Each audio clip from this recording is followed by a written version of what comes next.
Infinite love and gratitude. My name is Love Spirit, and I'm an empath. I can easily talk to the dead.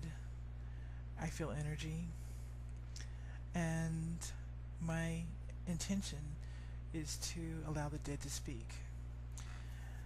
Today we're going to talk about Sandra Bland, very close to my heart. Now, she passed away in 2015, and July 2015, and they say around 9 a.m. in the morning. They say, the report says asphyxiation ruled a suicide, but I actually talked to her the other night, and I've known about this case for since it happened in 2015. And you're probably wondering, well, what took me so long? I don't know. It just comes to me, when it's time for me to talk to somebody. It just kind of happens spontaneously, and I could be laying in bed or looking at TV or just out and about, and that person's spirit comes to me. It's just like that. It's very random.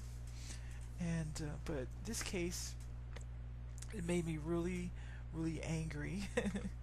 And I think it's because her spirit came through, and I felt her energy, and so that anger was really her. I really can take on people's energy. So I'm going to tell you what she told me, and you can follow your spirit. And if it feels right to you, then listen. If it doesn't feel right to you, what I'm saying, then that's fine. But I don't guarantee anything. I'm just speaking from my spirit. And what I had a discussion with her the other night while I was laying in bed, literally. I asked her, how was she? And she said to me, I can't believe I died over such a small parking violation. I cannot fucking believe it. She's like in shock that she was so excited and that this is what happened. And she feels like it was so nebulous, so ridiculous, and she is really angry that such a small situation got so crazy. And she feels like she kind of created it. Like she was so angry at white people, and she was so angry at the mistreatment of black people, that she feels like she kind of manifested it in her life. Whatever you focus on, you grow. And she feels like that she was so angry that she attracted the thing that made her anger grow. And she attracted a white police officer who has a propensity for hurting and targeting blacks. And she just felt like she created it, completely created it. And then she feels like she created it, and she's angry. It's like hindsight 2020. After she was murdered, and I'm going to tell you about that in a minute, but she is livid. She's a very educated black woman, and she's like, what the fuck? And then she thought about Oprah and Maya Angelou. After she was murdered, she thought they were right. Whatever you focus on, you create. whatever you focus on, you grow. And so she's angry at herself for moving to a very, very racist, dangerous state like Texas and totally creating that situation. She should have been, the goal would be to, get that ticket, know that you're targeted, and then get out of there alive. And she said she should have known that. She knows all these things, but she didn't. She shouldn't have had an attitude because she knows how things escalate with white cops, and she really regrets that. She's angry and she regrets it. Then I asked her exactly what happened that night, and they intentionally put her in the big room out of sight, and she was sleeping, and she was really asleep, and she woke up to being choked out, and she opened her eyes, and it was dark, but it was a large white male with brunette hair, probably around his 50s, big guy. She couldn't fight back because he was like sitting on her legs, and he was also sitting like on her arms.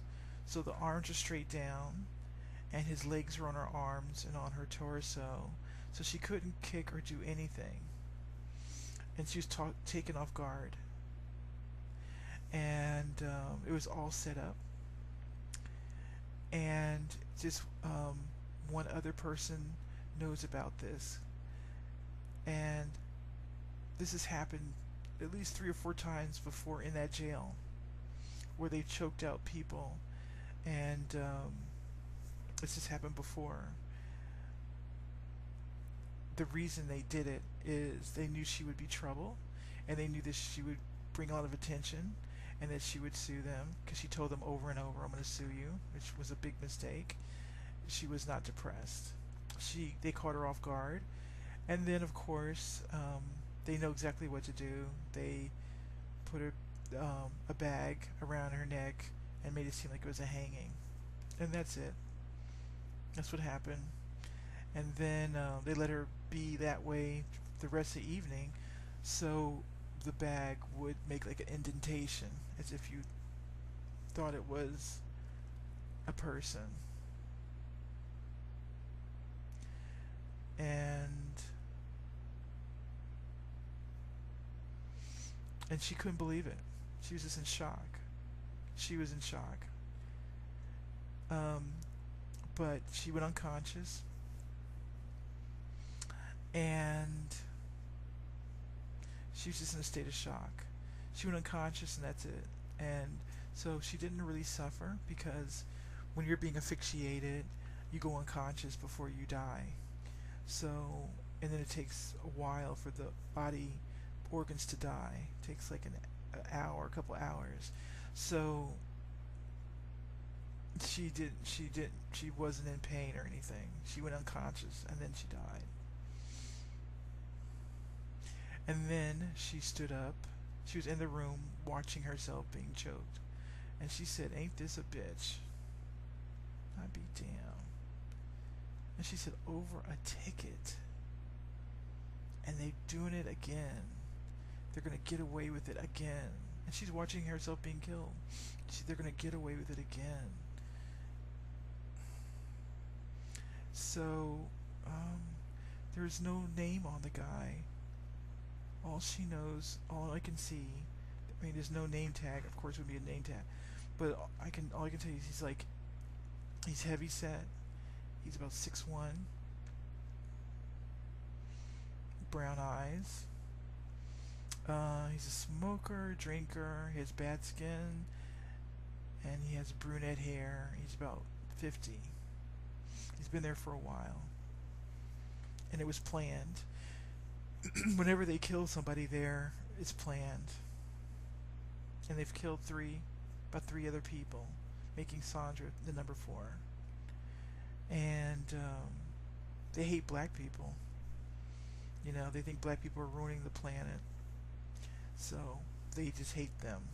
And they make a lot of money. If you do a forensics of their accounting and how they make their money, it'll be 70-80% black people are paying for that station if you do a forensic on their books.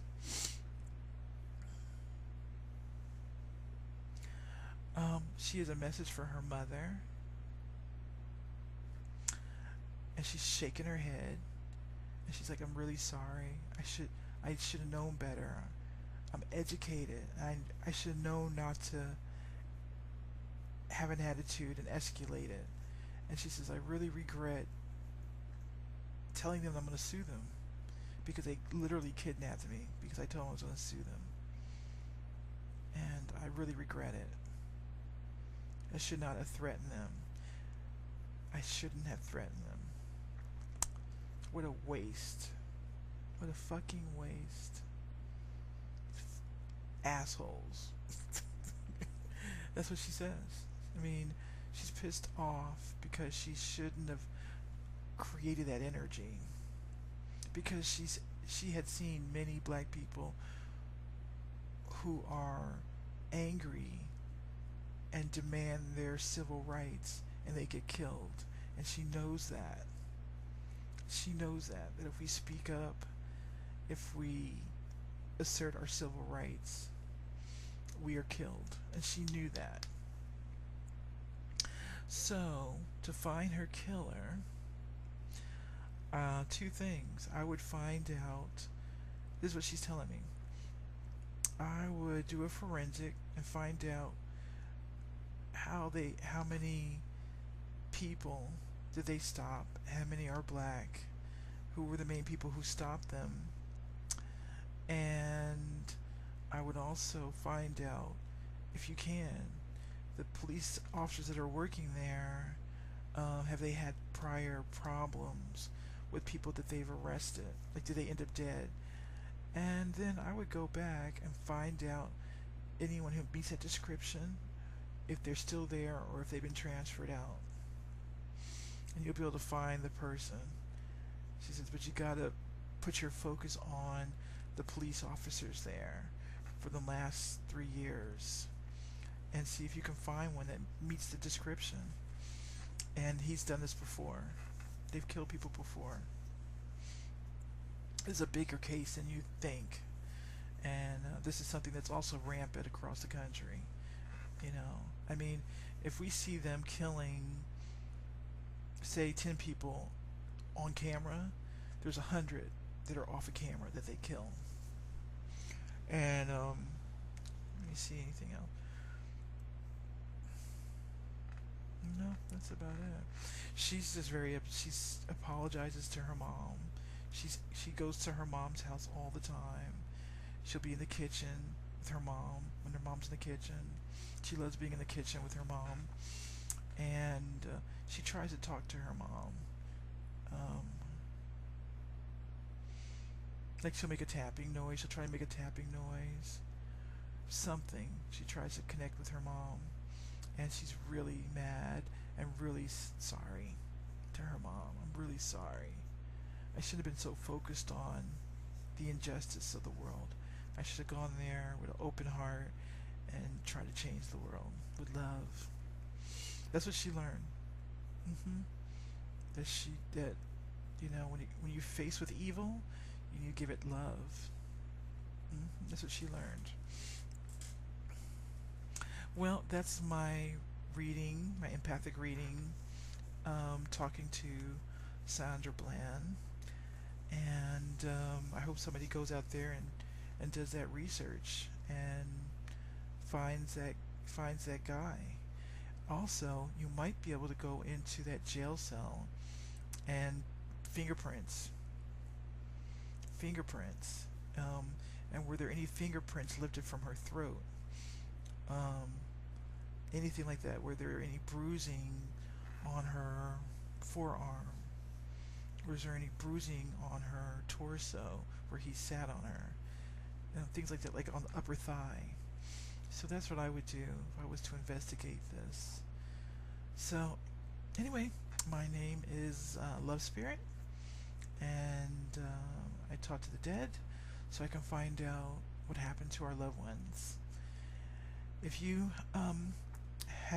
if you speak to the dead, feel free and send me a video. And if you have a request of somebody you want me to contact, just send me their name and number below. I have my number and stuff there.